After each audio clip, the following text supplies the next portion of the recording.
Hi, this is Terri. Welcome back to my channel. It's hashtag what day? Hashtag day way too many. Day way too many in sheltering in place. Thanks to Jessica for that hashtag after Ray used that phrase for Saturday's video. It's very accurate. It is absolutely accurate. Along with the hashtag HHH. Jessica's husband Noah created that hashtag for Healthier Happy Hour and actually didn't tell her. So I've been using a hashtag that she's promoting that she didn't really know that she was promoting. So speaking of promoting, I just want to say thank you so much to everybody who watched Saturday's video.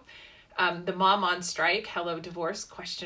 Apparently it resonated with a lot of you. Earlier this morning, it had over 100 views, which is pretty damn good for my videos. And I was talking to Jessica yesterday, and then also to Jessica's husband. Ray and I were talking with them about what worked in the video, what people were liking. Don't worry, we were socially distancing. We were socially distancing. And, what was it? Was it the provocative title on the thumbnail, which I just can't stand because I'm incredibly literal, and to do something that is really very marketing focused just makes my stomach turn. I just don't like it. But we're going to give it a try because it seems that more women need to be listening to what I have to say, and apparently it's helpful. And Jessica gave me some really great feedback, and I got some really great feedback from a lot of you as well, especially about my on-point makeup and on-point hair, which today I was a little bit in a rush for a client to call, so perhaps it's not as good. You can see a little bit of the silvers up here. But, I'm trying to let go of the need for perfection and performing. I've been listening to a lot of Brene Brown lately. I was listening to some Brene Brown talk about perfection and performing, and I think I need to go listen to her source piece around that to really fully understand it. But I'm trying to let go of perfection. I mean, it's what I say every single time at the end of these videos, which I totally screw up on at the end of every one of these videos. And so to have people go, great, you look great, and then have me go, well, thank you, I appreciate that, but I'm not supposed to care as much about that. And there was also some feedback on leaving the little bloopers in because it showed me as much more human, as imperfect, and apparently that is what a lot of you like to see. We're still trying to figure out everything behind that. But I want, and Ray asked the questions like, why are you doing this? Why are you doing these YouTube videos? And I'm doing it for a number of different reasons. And Ray's biggest concern is that if I listen too much to the feedback, that I'm going to do it too much for other people and not enough about what it is that I wanted to be doing it for. Am I characterizing that correct? It's more of you don't want just to cater to the masses because then you lose yourself in the process. Oh, absolutely. And I was reading something recently because I'm trying to figure out for my next book.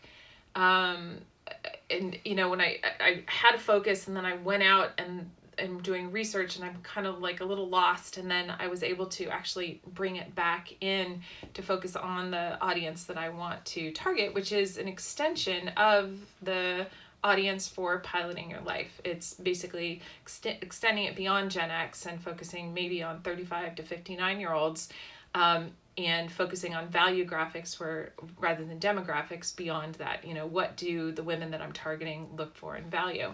And I saw something to the effect of the deeper that I go into my own journey in what I share, the more universal the messaging is going to be. And so I'm sitting on that, and since what really resonated from the Saturday episode and the other episodes that did really well, it's all about me showing greater vulnerability, which is actually a really hard thing for me because I like appearing strong. I like appearing like I have it all together, and I don't. And that's one of the things that I like to talk about in this is that I do a lot, I succeed a lot, I fail a lot, and I keep trying, and I refuse to play the victim, and I refuse to be the victim, and I'm always looking for ways to really have greater life satisfaction for me and for those around me.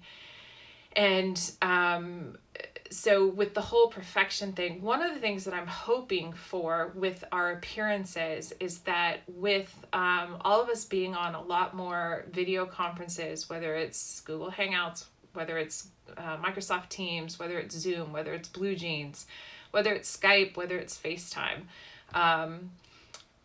we're seeing ourselves a lot more on video. And my hope is that we become desensitized by seeing ourselves and hearing ourselves, and therefore we become a lot less critical and we become a lot more accepting about how we look, and have it be something that we're not so critical about. And so that's one of the reasons why I was a little bit torn about the really positive feedback with, how I looked, is I'm trying to care less. And one would argue that if I was really trying, then I would be doing this video without makeup, without my hair being done, without my bright red lipstick, and I'm just not there yet. But I was talking about this with Jessica and Noah, her husband, and Noah said something, or one of them said something, I don't know who it was, it's kind of like Boobs on the beach in France. And that, when you're on French beaches and you see everybody's boobs after a while, you just become desensitized to it, and it's just not that big of a deal any longer. They're just boobs. Yeah, and there are all sorts of different kinds of boobs, but we have sexualized boobs so much here in the United States that it's seen as pornographic, and it's not seen as just part of the human body. There's a lot more behind that. So speaking of Brene Brown and vulnerability, I was listening to one of her episodes of her podcast. She has a new podcast. It's just been out for a couple months. And sometimes I'm in the mind frame to listen to Brene, and other times I just can't go there. And for some reason, I'm okay with it, which means that I'm trying to tap into something on a deeper level. And she talked about in an early April episode about, and I'm going to make sure I say it right, about overfunctioning, and it specifically had to do with anxiety. And then when we're in anxious places, you get overfunctioners and underfunctioners. And I am your classic overfunctioner. When there are stressful situations, I go into control mode. I go into take charge. I go into let's solve this problem. Let's put together and tackle our to-do lists, largely to avoid any sort of the underlying anxiety and discomfort associated with an uncomfortable situation. And this has shown up in our household. If you recall from Saturday's episode, I called my family a bunch of fuckheads, and I felt like I was doing it all, and I didn't feel like I was getting any sort of emotional support. And it's been a very interesting week since we've continued to talk through stuff. Ray and I have had some conversations. We've had some conversations at dinner. As a family, my husband and I have continued to have conversations. We are attempting to have conversations with our son, Adam, but there are just a lot of emotions, and there's a lot of push-pull that's happening right now within our household. And Adam's girlfriend, Sophie, really tried to have a heart-to-heart with us because her dynamics with her family are apparently very different. She's the youngest of four. They're all very close. They talk constantly, and they talk about their emotions, and they talk about how they're feeling. And that's not something that, has been something that's been a big part of our conversations for all sorts of different reasons. I'd like us talking more about our emotions and our feelings, but there are some in the family who resist it. And you can't force other people to do that a lot, especially when they tend to shut down.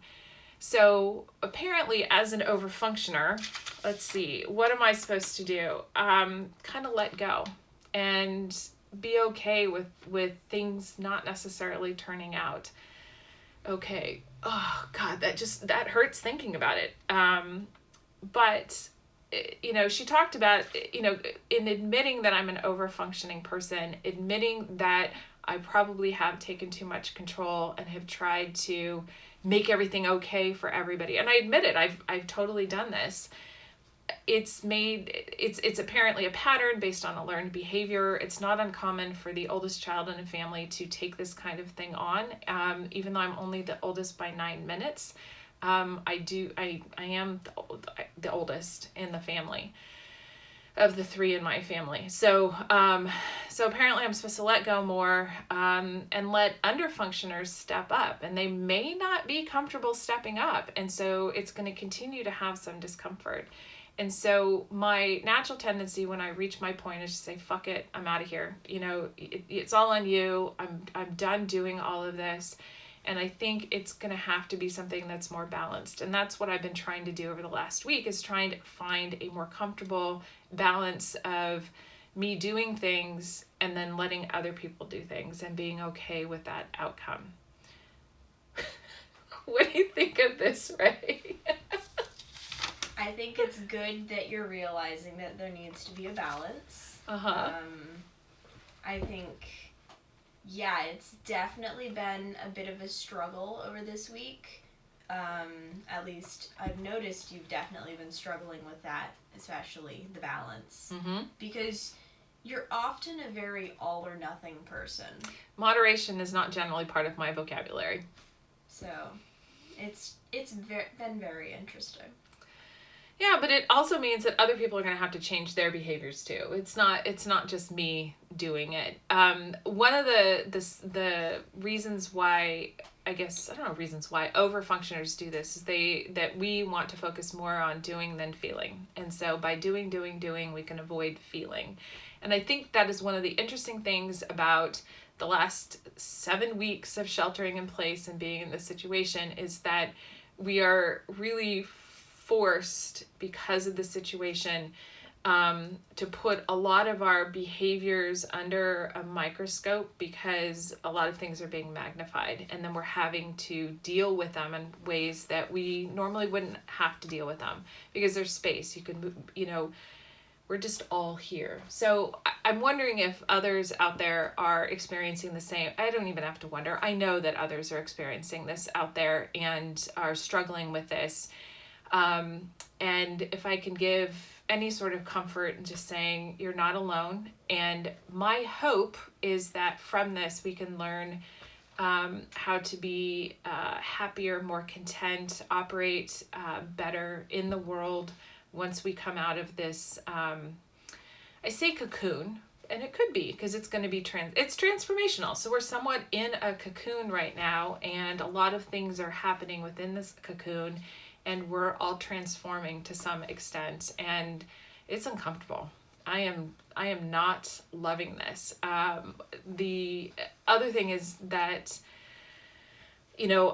there's no rule book, there's no playbook, there's no guidebook to being a parent, let alone being a parent in this kind of situation. And Zeke and I are just looking at each other going, what do we do? What do we do? And honestly, we're winging it. And some of it's going to work, and some of it's not going to work, as is evident by the last couple of weeks. So I've got to find a better balance about what I'm willing to take on versus what I'm willing to let go of and have other people take on, or I can, instruct others or ask others. Maybe I should say not instruct, but ask others for what it is that I need and what it is that I want. And so now it's a matter of comfortably circling back on this, and this may be at the dinner table, and I am not looking forward to saying, well, maybe I have to own some of my shit too. And yeah, that does not feel good to admit that I screwed up. Speaking of transitions, right now there are other life transitions, big life things that are happening in terms of people graduating, maybe people getting married, people getting engaged, people having babies, people losing jobs, people finding new jobs, having to take classes differently, live in different places, lots of transitions. And I was really excited to participate in my very first Zoom graduation for a gal named Kendall who lives in Hawaii, who went to the University of Alabama. And she finished her degree within 3 years and was rewarded by being sent home early to finish her senior year and then not have a graduation ceremony. And so her mom, who I went to elementary school, junior high, and high school with, put together a Zoom graduation. And so there were, I don't know how many of us were on there. I don't know Kendall, but I know Anne. And so I was supporting the family. And they set up chairs, and Kendall walked into the processional with the cap and gown on, and then Anne and her husband Patrick both did little speeches, and then they handed the diploma and then did the tassel move. I don't know which way it goes. And No, it then never does. and then everybody had a glass, and we all toasted from around the world, and I cried. I thought it was absolutely lovely. And one of the things that somebody called out is that Anne is extra, and by being an extra mom, and hashtag extramomsrock, I'm stealing that one too. You know, I loved that they did that, because I'm totally extra, and yeah, I'm a little bit of a mama bear, and yeah, I take on too much, as I was talking about earlier, but you know what? Every once in a while, when you're a little extra, the ones around you can really experience some extra love and support in ways that might not happen if you're not extra. So I will own the hashtag extra mom, and I will own the hashtag extra moms rock, at the same time as I'm trying to stop being so over functioning and taking on too much. And this is where like the balance has to come into play. So I think that's it for me for today. I'm already totally uncomfortable with all of this change and vulnerability, and I really just want to vomit. But Ray, do you have anything to say? Not particularly. I think you said what you need and want to say, and it kind of sums it up pretty well. And I want this video to be over because it's already almost 18 minutes. It's a little long, so hopefully you'll be able to cut some stuff out. So thanks for watching. Thanks for subscribing. Thank you for the comments. Love seeing the thumbs up to know that people are watching this. And feel free to send me emails, texts, call me, put stuff in the comments. Anything that you want, happy to take a look at them. I do. Obviously, we do read the feedback. I do read the feedback. Slide into our DMs. Do you even know what that means? I don't think you know what that means. Anyway, as always, take some risk, let go of perfection, and above all else, have some fun. And don't die.